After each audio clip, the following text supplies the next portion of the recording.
Oh Père, que nous avons besoin de toi, que la vie est vide sans Christ, que ta parole est merveilleuse. Notre âme a été créée exprès pour refléter ton visage. Notre âme ne peut pas être satisfaite avec autre chose que le comble de ton amour. Nous avons besoin, Père, d'avoir Christ dans sa plénitude au fond de notre être. Et c'est avec ce désir, conscient de notre vocation céleste, conscient également de notre origine et de la misère de la vie des hommes sur cette terre à laquelle nous avons participé, qui nous entoure, qui nous écrase, conscient de notre besoin suprême de pouvoir vivre l'éternité déjà dans le temps, de voir ta face au milieu des ténèbres qui nous entourent, de connaître la pureté de Christ au milieu de la pourriture morale, sociale qui nous enveloppe. C'est conscient de tout cela que nous venons à toi, Seigneur. Toi qui es notre seule ressource, notre seule espérance. Et toi qui as versé le sang de ton Fils pour nous réconcilier avec toi. Père, nous venons t'adorer,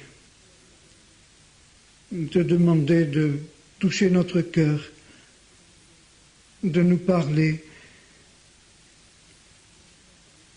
de nous rapprocher de toi, de nous sanctifier, de nous donner un désir toujours plus énorme de te connaître, de te suivre, de te posséder, d'être possédé par toi et de pouvoir remplir notre vocation sur cette terre.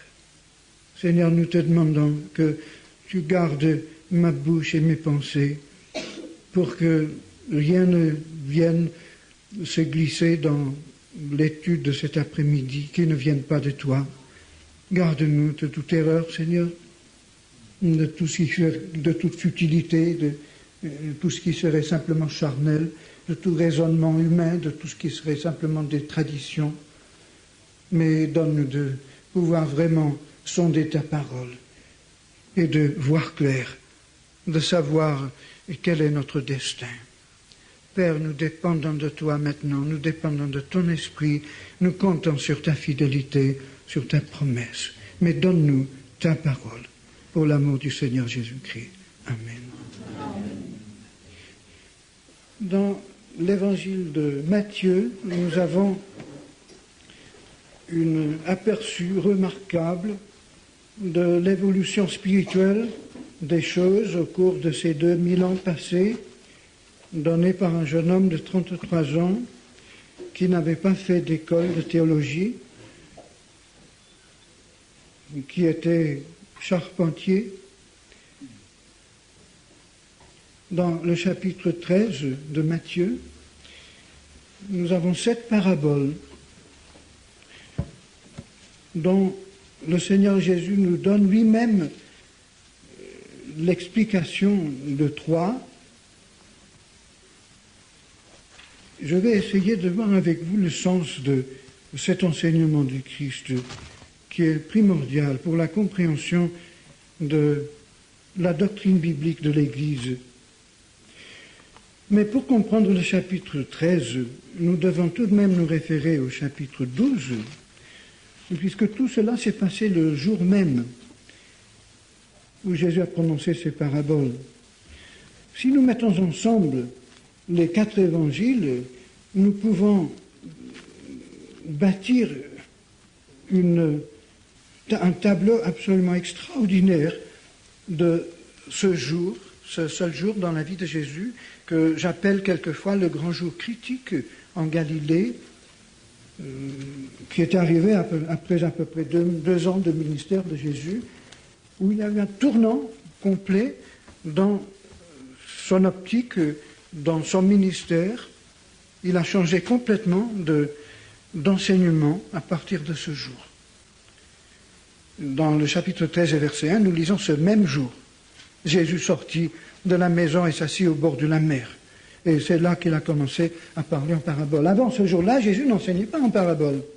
Il utilisait toutes sortes d'illustrations, mais il n'enseignait pas en parabole. Il disait ouvertement, eh bien, le royaume de Dieu est proche, repentez-vous, etc. Il ne parlait pas en parabole. Mais à partir de ce jour, il a commencé à parler à la foule en parabole. Et en privé, il expliquait tout à ses disciples. Et il a préparé ses disciples pour une toute nouvelle notion du royaume de Dieu. Jusqu'à ce moment-là, il disait le royaume de Dieu est proche. Il peut venir maintenant. Mais à partir de ce jour, il parlait du royaume de Dieu en mystère, en secret. Dans le chapitre 12, au verset 22, nous lisons que Jésus venait de guérir un homme démoniaque, et les pharisiens, au verset 24, ont dit que cet homme ne chasse les démons que par Belzébul. On avait déjà dit cela sur Jésus-Christ, plusieurs fois avant, mais l'évangile de Marc nous montre que les scribes qui ont dit cela étaient descendus de Jérusalem. Et Jésus semble avoir considéré cette accusation, ce jour-là, comme étant une sorte de décision officielle de la part du Sanhédrin de Jérusalem. Et Jésus a dit, ce péché ne sera jamais pardonné. Plus bas, dans ce chapitre, au verset 32, il dit, quiconque parlera contre le Fils de l'homme, il lui sera pardonné, mais quiconque parlera contre le Saint-Esprit, il ne lui sera pardonné, ni dans ce siècle, ni dans le siècle à venir. Jésus a dit, en somme, vous pouvez me crucifier, m'arracher la barbe, me cracher la figure, me fermer les yeux avec des coups de poing, me clouer sur une croix, me tuer, et encore je pardonne. Pardonne-leur, ils ne savent pas ce qu'ils font. Mais dire que l'Esprit qui agit en moi, qui guérit les muets, qui ressuscite les morts et qui apporte la parole de Dieu est un démon, ça c'est impardonnable. Il a dit, je pardonne tout ce que vous faites contre moi, mais non pas ce que vous faites contre l'Esprit qui est en moi. Et effectivement, ce péché n'a pas été pardonné. La génération qui a mis Jésus-Christ sur la croix a vu la destruction de Jérusalem et la dispersion mondiale d'Israël. Dieu a attendu encore une génération pour que les enfants qui voyaient plus clair que les parents qui avaient condamné Jésus puissent vraiment apprécier le sens de toutes ces choses. Et finalement, le jugement de Dieu est tombé. Ce péché n'a pas été pardonné. Et c'est ce jour même que Jésus a commencé à enseigner en parabole. Et dans le chapitre 13, il parle de choses qui étaient cachées aux yeux des scribes, des autorités juives, et que même les disciples ne comprenaient pas encore que Jésus devait enseigner et expliquer en privé en donnant la clé de ce symbolisme. Et si nous lisons tout ce chapitre d'un seul coup, d'un seul trait, nous voyons qu'il y a une seule pensée dans l'esprit de Jésus-Christ. Il prépare ses disciples pour deux choses. Pour la conception du royaume de Dieu en mystère, non pas un royaume de Dieu ouvert avec la gloire de Dieu, la Shekinah de Dieu ouvertement déclarée sur cette terre avec un Israël régénéré, Jérusalem, la ville du grand roi, etc. Mais un royaume de Dieu qui est au milieu de vous, dispersé partout, persécuté parmi toutes les nations, qui rassemble des rachetés de toute langue, de toute tribu, pour former le noyau d'une nouvelle partie de l'action de Dieu au cours de l'évolution de cet univers jusqu'à l'accomplissement de la promesse de Dieu. C'est-à-dire Jésus-Christ introduit ici la notion de l'Église.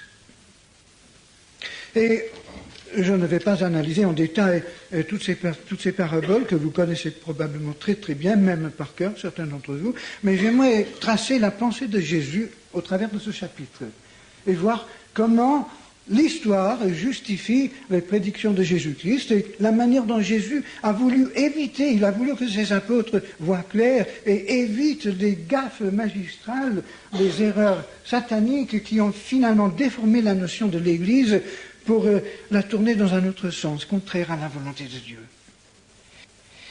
Un semeur sortit pour semer. Et la semence tombe partout avec deux résultats. Des terres qui ne rapportent rien et des terres qui portent du fruit. Il y a d'abord 3 sortes de fausses conversions. Le long du chemin, la terre est endurcie, piétinée par tous les passants, et comme le cœur qui n'est ni dans le monde, ni dans l'Église, ni dans le royaume de Dieu, ni dans le royaume de Satan, l'homme qui ne veut pas se décider, qui est entre les deux, qui vacille tout le temps, et en même temps, dur. Une terre qui serait bonne si elle était labourée, si elle était ouverte, mais qui ne reçoit pas la semence. Le résultat, c'est que le diable vient enlever la semence avant qu'elle ne puisse commencer à pousser une racine. Ensuite, il y a la terre pierreuse, le cœur superficiel, qui reçoit avec joie l'évangile, mais qui ne permet pas que cet évangile prenne une racine profonde et accapare tout l'être, tout le subconscient, tout le potentiel de cette vie. Et le résultat, c'est que dès que viennent les difficultés, les persécutions, l'opposition satanique, tout s'évapore, tout disparaît, il n'y a pas de fruit. Et pourtant, il y a une véritable vie qui commence. Est-ce que vous n'avez pas vu des personnes qui apparemment sont converties, nées de nouveau? On a vu une action de la grâce de Dieu dans le cœur de ces personnes. J'ai eu des personnes qui ont témoigné dans la rue avec moi, qui ont prêché l'évangile et qui après ont renié Jésus-Christ. On se demande comment cela peut arriver. Et cela rejoint la pensée de l'écrivain qui nous a donné l'épître aux Hébreux, dans le chapitre 6, un passage qui a troublé beaucoup de personnes, mais qui s'explique de façon très facile, à mon avis, où il est parlé de personnes, verset 4, Hébreux 4, 6, 4, des personnes qui ont été une fois éclairées, qui ont goûté le don céleste, qui ont eu part au Saint-Esprit, qui ont goûté la bonne parole de Dieu, les puissances du siècle à venir, et qui sont tombés. Il est impossible qu'ils soient encore renouvelés et amenés à la repentance, puisqu'ils crucifient pour leur part le Fils de Dieu et l'exposent à l'ignominie. Des personnes qui ont goûté le don céleste et ont été éclairées, ont eu part au Saint-Esprit, et pourtant qui ne sont pas sauvés, qui ne sont pas nés de nouveau. Comment expliquer cela? Eh bien, chacun de nous, avant de naître dans ce monde, nous avons vécu pendant 9 mois dans le sein de notre maman. Une véritable vie humaine qui se développait. Comme dans le cas de pas mal d'êtres humains, il y a une véritable action de la grâce de Dieu. On voit l'œuvre du Saint-Esprit dans la vie de certaines personnes, mais qui n'aboutit pas à la nouvelle naissance.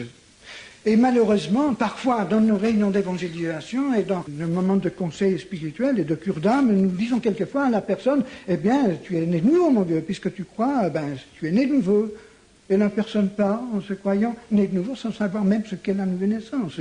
Est-il étonnant que cette personne, finalement, rechute? Nous devons être très sûrs, ceux d'entre nous qui faisons l'œuvre de Dieu, que la personne est vraiment née de Dieu, est vraiment née de nouveau et ne repose pas sur une simple interprétation d'un verset que nous pouvons donner à la personne. La nouvelle naissance est un acte de Dieu et l'homme n'y est pour rien. Le prédicateur, ou celui qui donne des conseils, n'est que la sage-femme en quelque sorte. Mais c'est Dieu qui fait naître, c'est Dieu qui crée la vie. Tout vient de lui. Alors il arrive que des personnes entendent l'Évangile et prennent même une décision et semblent avoir une certaine vie spirituelle qui se développe, mais qui n'aboutissent pas à la nouvelle naissance. Pour Jésus-Christ, la nouvelle naissance, c'était quelque chose de fantastique. J'allais presque dire catastrophique. C'est quelque chose qui est comme un cataclysme qui fait passer de la mort à la vie, du royaume de Satan au royaume de Dieu, des ténèbres à la lumière. Et j'hésite souvent de dire à une personne, tu es né de nouveau. Vraiment, il n'y a que le Saint-Esprit qui dit dire à une personne, tu es né de nouveau. Il y a ensuite la terre épineuse, une bonne terre, profonde, mais c'est le cœur partagé. L'homme qui ne veut pas tout lâcher, il veut garder encore une certaine emprise sur sa propre vie, il ne veut pas tout confier à Dieu. Et le résultat, c'est que la parole est étouffée. Pourtant, il y a une véritable vie qui se développe là aussi, mais il n'y a pas de fruits. 3 sortes de fausses conversions. Et puis le 4e cas, évidemment, nous montre quel est le cas de la véritable conversion. Il y a un fruit, il y a un résultat incontestable. Mais le fruit ne vient pas nécessairement tout de suite. Il faut parfois attendre pour voir le développement du fruit. Et là, dans ce cas-là, là aussi, nous voyons trois catégories en quelque sorte. Il y a des chrétiens qui portent beaucoup de fruits, il y en a qui portent beaucoup moins, il y en a qui portent même moyennement, il y en a qui portent 100, il y en a qui portent 30. Mais dans chaque cas, il y a du fruit. Et la marque de la véritable conversion, c'est qu'il y a un résultat incontestable. Une action du Saint-Esprit incontestable et qui dure. On parvient à la maturité spirituelle. La maturité, c'est le fruit. Le fruit, c'est la maturité. Alors, Jésus, dans cette parabole, avertit ses apôtres. Il leur dit, écoutez, vous allez prêcher l'évangile dans le monde et les gens vont répondre d'une manière ou d'une autre. Il y aura beaucoup de personnes qui diront oui, mais qui auront le cœur dur ou partagé ou superficiel. Méfiez-vous, disait Jésus, il y aura beaucoup de fausses conversions. Peut-être même 3 fausses conversions contre la seule vraie. Qui sait? Et Jésus avertissait ses apôtres en leur disant, méfiez-vous, parce que même parmi ceux qui sont nés de nouveau, il y aura certains chrétiens. Il y en aura qui porteront beaucoup de fruits, il y en aura qui porteront beaucoup moins. Alors Jésus avertit ses disciples, déjà, quant à la nature du royaume de Dieu. Et il leur fait comprendre que là où l'Esprit de Dieu agira en conséquence de la prédication de l'Évangile, il y aura une action satanique qui entraînera une caricature de la vérité. Dans la deuxième parabole, celle de l'ivrée, le Seigneur Jésus pousse son enseignement plus loin. D'ailleurs, l'interprétation de cette parabole est hors de doute, puisque Jésus lui-même nous donne l'interprétation. Il nous explique que le semeur, c'est lui-même, que la semence, c'est la parole de Dieu, etc. La deuxième parabole, la parabole de l'ivrée, nous montre que le diable se démène exprès pour mettre de faux convertis dans le royaume de Dieu. Là où le fermier a semé le blé, l'ennemi vient exprès semer l'ivraie, la contrefaçon du blé, de la nouvelle naissance. C'est dans l'intérêt du diable de mettre dans l'Église de faux convertis. C'est son travail spécialisé pour confondre l'œuvre de Dieu, pour que l'Église ne puisse pas montrer au monde un véritable portrait de Christ, pour que le monde voit toujours une caricature de Jésus-Christ. Alors Jésus a donc prévenu ses disciples, avant même que l'Église ne naisse. Et dans la parabole de l'ivrée, Jésus continue à développer son symbolisme. Il ne nous laisse aucun doute quant à la signification de cette parabole, puisqu'il nous donne du verset 36 et la suite l'interprétation nette de... Il dit que la bonne semence, verset 38, ce sont les fils du royaume. Vous voyez la progression dans le symbolisme de Jésus. Dans la première parabole, la semence, c'est la parole de Dieu. C'est-à-dire, c'est la graine qui contient le code génétique et le germe de vie. Dans la deuxième parabole, ce germe a déjà poussé et il a déjà une plante. La semence dans la deuxième parabole, ce sont les enfants de Dieu, les enfants du royaume, ce qui est sorti de cette semence. Mais il y a une continuité dans ce symbolisme. L'un sort de l'autre, n'est-ce pas? Et Jésus dit que le champ, ici, comme dans la première parabole, c'est le monde. Mais dans cette deuxième parabole, il y a aussi la moisson. Et la moisson, Jésus nous dit, c'est la fin du siècle. Et en attendant, les anges, les ouvriers, les employés du fermier brûlent l'envie de venir faire le tri entre le vrai et le faux.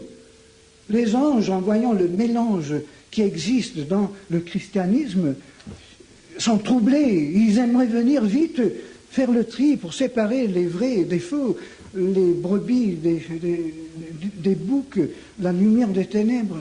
Et pourtant, Dieu ne leur permet pas, parce qu'il dit non, parce que vous risqueriez d'arracher le blé avec l'ivraie, ce qui signifie que même les anges de Dieu ne peuvent pas toujours faire la distinction entre un vrai chrétien et un faux chrétien. Tellement la caricature est proche de la vérité. C'est pour cela que Dieu ne permet pas que les anges viennent, fassent le tri entre les vrais et les faux chrétiens. C'est la raison pour laquelle l'Église continue depuis 2000 ans à héberger ces deux sortes de chrétiens, les faux et les vrais. Dieu permet de temps en temps un certain tri. Il permet que les anges déclenchent une certaine action. vis-à-vis de l'Église. Il permet même que les anges de Satan déclenchent une action contre l'Église, des persécutions, justement. Et par ces persécutions, Dieu fait un tri. On trouve beaucoup moins de faux chrétiens dans les camps de concentration en Sibérie qu'ici en Suisse ou en France. Et Christ nous dit dans cette parabole qu'à la fin du siècle, Dieu va permettre aux anges de faire le tri. À l'époque de la moisson, verset 30, je dirai au moissonneur, arrachez d'abord l'ivraie et liez-la en gerbe pour brûler, mais amassez le blé dans mon grenier. Moi, je m'attends personnellement à ce qu'il s'opère un grand tri au temps de la fin, avant le retour de Christ. Comment est-ce que Dieu va opérer ce tri? Personnellement, je ne vois qu'un seul moyen, c'est par une persécution mondiale. Évidemment, si tous les chrétiens, les vrais chrétiens du monde, voulaient que le tri s'opère par le Saint-Esprit, par la parole de Dieu, elle pourrait s'opérer. Mais le problème, c'est que notre foi est si souvent compromise. Nous acceptons tellement de conceptions médiocres de l'action de Dieu. Nous ne prenons pas à la lettre de la Bible, nous ne connaissons pas la Bible, nous ne l'appliquons pas systématiquement. Nous ne donnons même pas la peine de lire la Bible systématiquement. Et le résultat, c'est que l'ennemi peut s'introduire et faire des ravages un peu partout.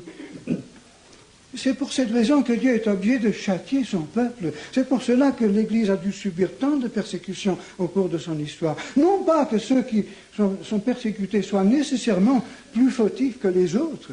Quand on lit l'histoire de l'Église depuis le début jusqu'à notre siècle, nous voyons que la plupart des vrais chrétiens se sont trouvés dans de petits groupements par-ça, par-là, que la grande Église a traité toujours d'hérétiques, et qui étaient des groupements qui étaient certainement imparfaits, mais qui étaient quand même rattachés à la Bible, à la parole de Dieu. Mais ces groupements étaient terriblement persécutés, mais justement parce qu'ils avaient la vérité, ils étaient attachés à la vérité. Mais si toute l'Église n'avait pas été infidèle, il n'y aurait pas eu ce châtiment. Et le châtiment tombe très souvent sur l'innocent. Et ça, c'est le problème du livre de Job. Pourquoi est-ce que c'est l'innocent qui souffre toujours, disait Job? Pourquoi est-ce que c'est l'homme bon et droit et celui qui craint l'Éternel qui passe par la fournaise? Pourquoi est-ce que le bandit roule toujours en Cadillac alors que le juste est assis sur le fumier couvert de sacs et de cendres ou en prison? Eh bien, ça, c'est le grand mystère. C'était le problème moral qui tracassait tous les prophètes de l'Ancien Testament. C'est un peu le thème du livre des psaumes. David, qui souffrait injustement, persécuté par Saül. Les autres prophètes, Jérémie en prison parce qu'il disait la vérité, parce qu'il pleurait sur son peuple. C'est toujours le problème. Dans ce monde, c'est le juste qui souffre. Et c'est l'injuste qui est riche et qui est bien vu. Et Jésus a même dit, en regardant autour de lui, malheur à vous qui êtes riches, et heureux vous, mes disciples, qui êtes pauvres. Malheur à vous qui vivez maintenant, heureux vous, mes disciples, qui pleurez maintenant. Jésus a renversé les rôles. Il a renversé toutes les conceptions philosophiques et religieuses. Oui, c'est vrai que l'Église qui souffre est généralement celle qui est plus fidèle que celle qui ne souffre pas. Mais c'est à cause de l'infidélité de la masse que la petite minorité généralement souffre. Mais du fait que Jésus dit qu'à l'époque de la moisson, et qui est justement la fin du siècle, Jésus va dire au moissonneur, arrachez d'abord l'ivraie et liez-la en gerbe pour la brûler, mais amassez le blé dans mon grenier. Cela me fait croire que Jésus-Christ va permettre qu'il s'opère un grand tri avant son retour. Et il me semble, chers amis, que nous commençons à voir l'accomplissement de cette prophétie. Remarquez que Jésus dit, arrachez d'abord l'ivraie et liez-la en gerbe pour la brûler. C'est-à-dire, tout ce qui est fausse Église, de plus en plus est lié en gerbe et est uni. Il y a une unification de tout ce qui est faux dans le christianisme.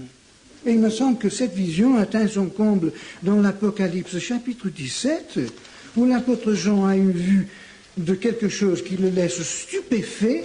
Il voit la bête écarlate, qui n'est autre chose que l'Empire romain dans sa forme finale, qui n'est pas du tout identique à celle d'autrefois, évidemment.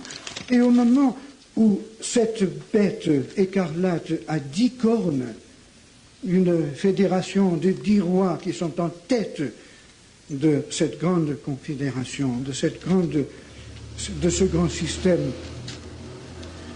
occidental, l'apôtre Jean voit une femme qui domine sur cette bête, sur ce système politique, et elle s'appelle Babylone la grande, la mère des impudiques et des abominations de la terre. Versets 5 et 6. Et cette femme est ivre du sang des témoins de Jésus. Jean voit en vision, au temps de la fin, tout ce qu'on appelle l'Occident, c'est-à-dire la chrétienté. La chrétienté et l'Occident, c'est, pour ainsi dire, le même mot. Ce sont deux termes qui signifient aujourd'hui la même chose. Il voit l'Occident fusionner pour former un grand système politique, militaire, économique, avec 10 cornes en tête, 10 pays en tête. Et au moment où ces 10 cornes apparaissent, il y a une femme assise sur cette bête. Et Jean est étonné, il est plus qu'étonné, puisqu'il voit que cette femme passe pour être l'Église. Et pourtant, elle est vraiment Babylone. Et elle est ivre du sang de la vraie Église. Jean était époustouflé de voir que l'Église pouvait en arriver là à la fin des temps. La fausse épouse du Christ, non pas l'épouse de l'agneau, mais la grande prostituée spirituelle. Et nous lisons à la fin du chapitre 17, justement, de l'Apocalypse, que les 10 rois vont se retourner contre cette femme et la détruire. D'abord, les 10 rois obéissent aux ordres de la femme. D'abord, il y a une coordination entre les deux choses, l'action de la femme et l'action de la bête. Mais à un certain moment, il va y avoir une révolution et la prostituée va être elle-même détruite par la bête, par les 10 cornes en particulier. Il y aura une révolution.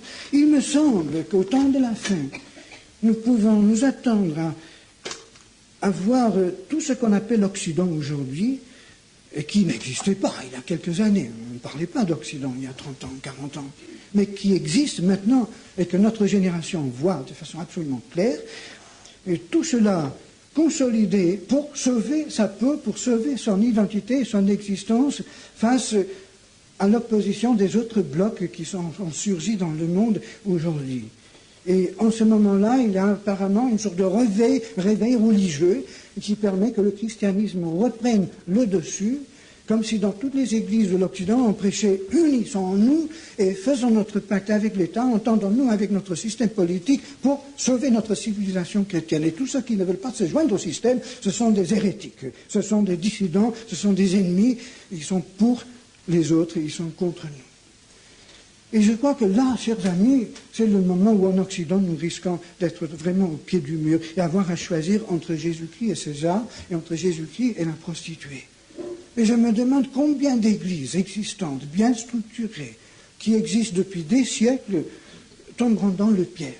Je pense à ce qui s'est passé il y a seulement une trentaine d'années, ou un peu moins, en Chine, lorsque les communistes ont pris le pouvoir. Ils ont dit d'abord, nous ne touchons pas à la religion.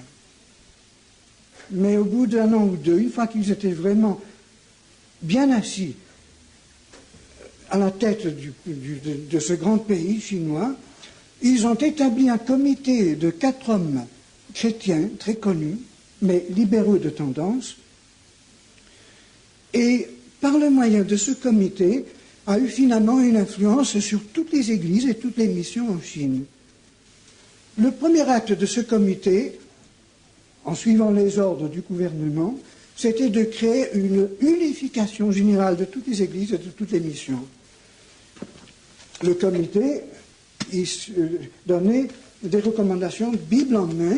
Dieu a voulu, Christ a voulu que son Église soit un, comme lui est un avec le Père. Donc unissons-nous, comme nous le dit l'État communiste.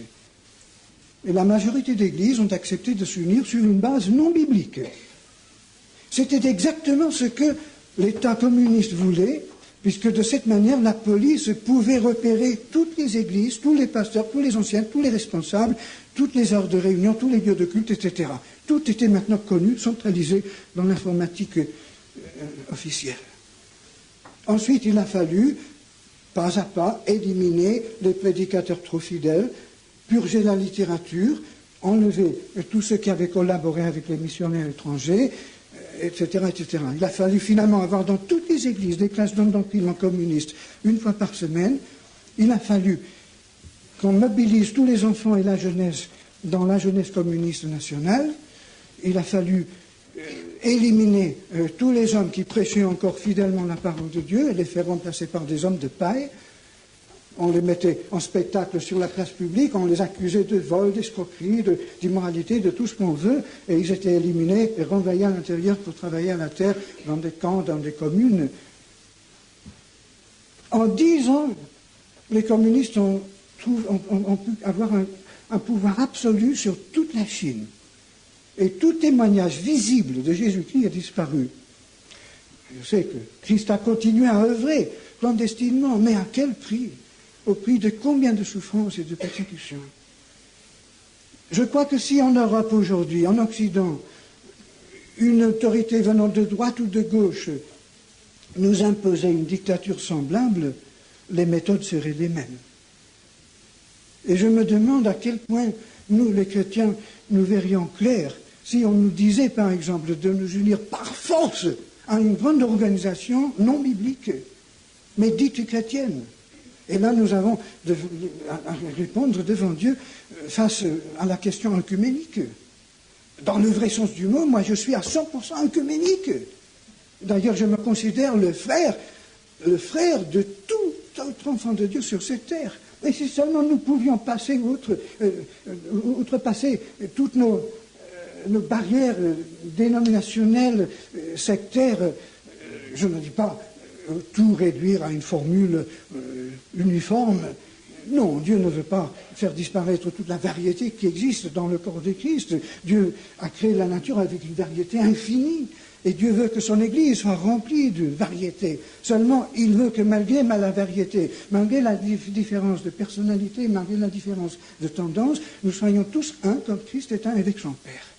Le fait que nous sommes ici de tous les milieux possibles et unis autour de la parole de Dieu, autour de la personne de Christ, c'est déjà un œcuménisme vrai.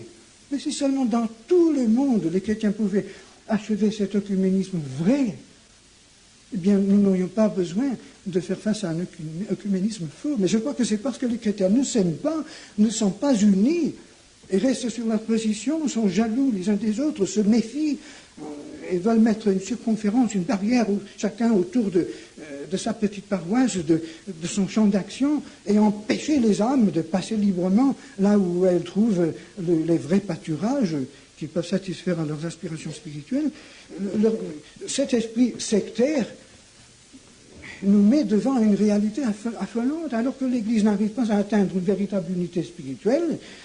Le diable met devant nous une unité, une fausse unité, que nous serons peut-être obligés d'accepter ou bien de refuser au prix de notre vie ou de notre liberté. C'est extraordinaire comme le charpentier de Nazareth, dans ces quelques paroles qu'il nous donne, dans ces paraboles, prévoit un peu toute l'histoire de la chrétienté, toute l'histoire de l'Église, et mettait ses apôtres en garde avant même que l'Église ne naisse concernant ces choses, et leur montrer chaque fois la voie à suivre. Nous arrivons maintenant à la troisième parabole, verset 44, que Jésus n'explique pas. Il ne trouve pas nécessaire d'expliquer cette parabole. La parabole du trésor caché dans le champ. Et l'homme qui l'a trouvé le cache, et dans sa joie, il vend tout ce qu'il a, il achète le champ. Le champ, c'est toujours le monde. Mais dans le monde, il y a un trésor. Et ce trésor, c'est la vraie Église. Et Jésus-Christ, pour obtenir ce trésor, il a vendu tout ce qu'il avait et il a donné sa vie pour acheter le champ. Il a acheté le champ. Il a versé son sang pour chaque être humain, même pour Hitler et Staline. Mais ce qui l'intéressait, c'était le trésor. Le fait qu'il a versé son sang pour chaque être humain est la preuve que pour lui, chaque être humain est aussi précieux que les autres. Jésus attache une valeur suprême à chaque âme. Jésus voulait sauver tous les hommes. La Bible dit textuellement que Dieu veut que tous les hommes soient sauvés et parviennent à la repentance. Il ne veut qu'aucun périsse. Il veut que tous viennent à lui. Et Christ est mort pour que chaque être humain soit sauvé. Mais Dieu savait avant la fondation du monde que la majorité des hommes refuserait sa grâce et cracherait à la figure du Christ. Et Christ a acheté le champ pour avoir le trésor. Il savait qu'il y aurait quand même une minorité d'êtres humains qui accepteraient son sacrifice et qui seraient sauvés. Et la troisième parabole, c'est au verset 31 et 32. C'est le grain de sénévé. Et qu'un homme a semé dans son champ. Le champ, c'est toujours le monde. Ici, ce n'est plus le grain de blé, mais c'est quand même un grain. C'est un grain de sénévé. Et Jésus a pris exprès l'image du moutardier, de la moutarde, du sénévé, parce que, si vous faites un tout petit peu de culture, vous savez très bien que le moutardier ne pousse normalement pas plus haut que cela. Si vous voulez remplir votre terre d'une grande forêt, vous ne commencerez pas par mettre des grains de sénévé. Et Jésus dit que c'est la plus petite semence, c'est-à-dire c'est la semence qui nous donne la plus petite plante en quelque sorte. Et Jésus dit que le royaume de Dieu, ce royaume de Dieu au mystère, donc l'Église, ressemble à un moutardier. Mais qui a jamais vu parmi nous un moutardier qui soit comme un petit sapin? Et pourtant ça peut exister. Certains voyageurs nous racontent dans leurs ouvrages d'avoir vu des moutardiers qui étaient devenus de grands arbustes qui pouvaient même loger des nids d'oiseaux dans leurs ramifications. C'est tout à fait exceptionnel, mais c'est une anomalie. Alors Jésus dit, écoutez, l'Église, comme je la conçois, c'est un petit moutardier qui très vite se reproduit pour faire encore 36 petits moutardiers autour de lui et qui remplit la terre de petits moutardiers. C'est-à-dire Jésus concevait l'Église comme une cellule qui se reproduisait et qui remplissait la terre de petites cellules. Maintenant, comment Jésus concevait l'Église?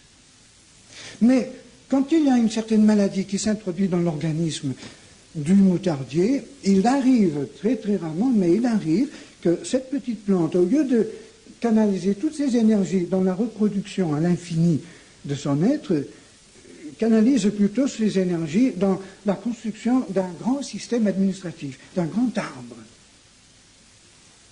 Et l'Église de Christ, qui au début était justement composée de beaucoup de petites communautés, telles que nous les voyons dans le Nouveau Testament, souvent persécutées, l'Église qui est dans ta maison, l'Église qui est dans sa maison, l'Église dans telle et telle catacombe, etc. Cette Église est devenue, au bout de 2 ou 3 siècles, une fois que les grandes persécutions ont cessé, un grand système administratif. À partir du IVe siècle, lorsque Constantin a fait la fusion entre l'Église et l'État, et lorsqu'à la fin du IVe siècle, début du VIe siècle, Théodose Ier a fait que la religion chrétienne était la seule religion officielle tolérée dans l'Église, dans l'Empire romain, de manière à faire convertir par force tout ce qui était dans l'Empire romain, eh bien, le résultat, c'est que l'Église, au lieu de remplir le monde de petites cellules qui allaient se reproduire à l'infini jusqu'en Chine, jusqu'en Nouvelle-Zélande, en un temps record, a mis toutes ses énergies à construire ce grand système administratif qui était la grande Église du Moyen-Âge. Modelé sur l'Empire romain, à tel point qu'on appelait même, on prenait par exemple la terminologie de l'administration romaine et on l'appliquait à l'Église, le mot diocèse, par exemple. Ça vient de Dioclétien, qui était d'ailleurs un grand persécuteur de l'Église, qui a vécu à la fin du IIIe et au début du IVe siècle. C'est lui qui a divisé l'Empire romain en diocèses.